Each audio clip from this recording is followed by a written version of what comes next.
Hello students, good morning. Now we start our chapter 4, that is carbon and its compound. From this chapter you came to know that we are going to study more about the carbon and its compound. Means compound which contain a carbon, that is our motto, right?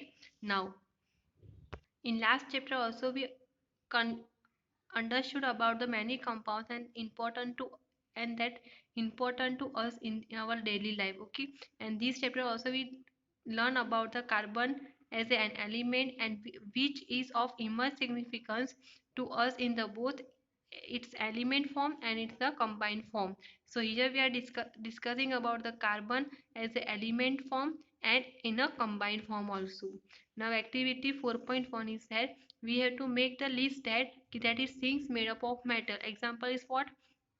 Cooking utensil, bucket, right? These are made up of metal. Now things made of glass or clay, which is what? Cup, glass, that right? And others that will come in a water, soap, detergent, milk, medicine, newspaper, books, right? These are the things that is made up of other materials. Now students, here you understood that food, clothes, medicine, books or many other things are there, that is all listed, that is on the other category, right? It can be based on the versatile element of carbon is present. In addition, that all the living structures are made up of somewhat amount of carbon only. So the amount of carbon that is present in the Earth's crust and in the atmosphere is quite much. Much means very less.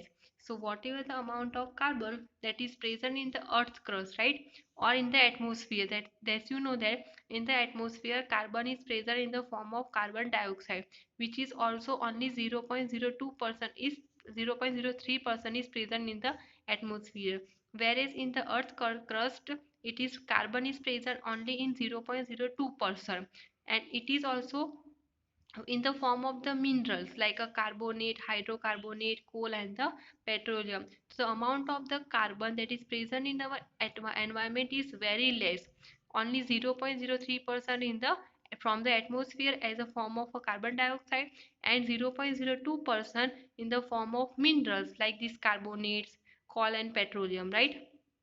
In spite of all these amount of carbon available in the nature, the importance of carbon seems to be immersed, means it is very important as a carbon.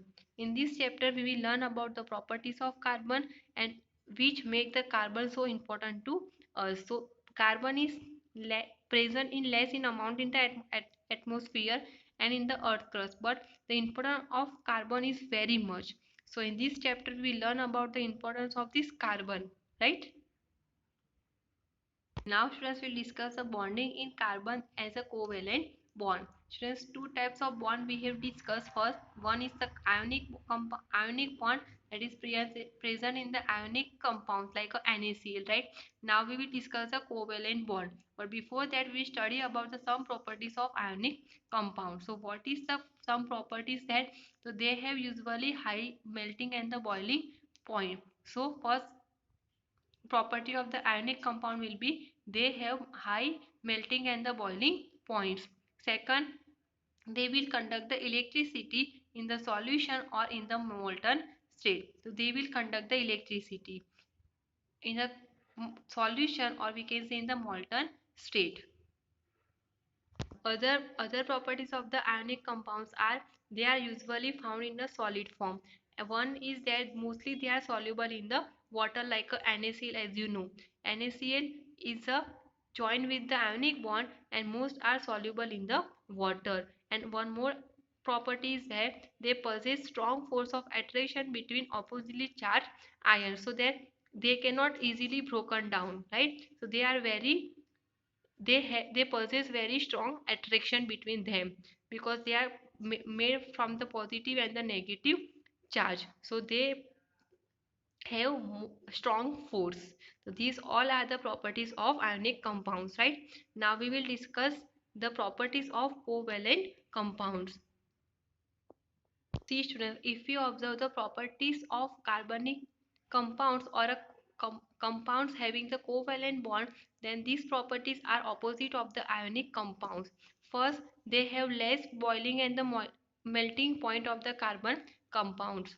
They have a weak force of attraction between the molecule, right? They are non-conductor of electricity, and they are mostly found in the solid, liquid, or a gaseous form, right? And they are mostly insoluble in a water but soluble in the on all in organic solvent. Organic means what? They contain the carbon in more amount. So they are called as the organic compounds or a solvent. And if they have low inorganic solvent means the carbon is less in amount. Okay. So, the boiling points of the carbon compounds, we find that these compounds have low melting and boiling points compared to the ionic compounds. They will the force of attraction between the molecules are also very less. And since the compounds are largely non-conductor of electricity, means they will not conduct the electricity. The Why? Because we conclude that the bonding in these compounds does not give rise to any ions. So it will not give us any ionic compounds.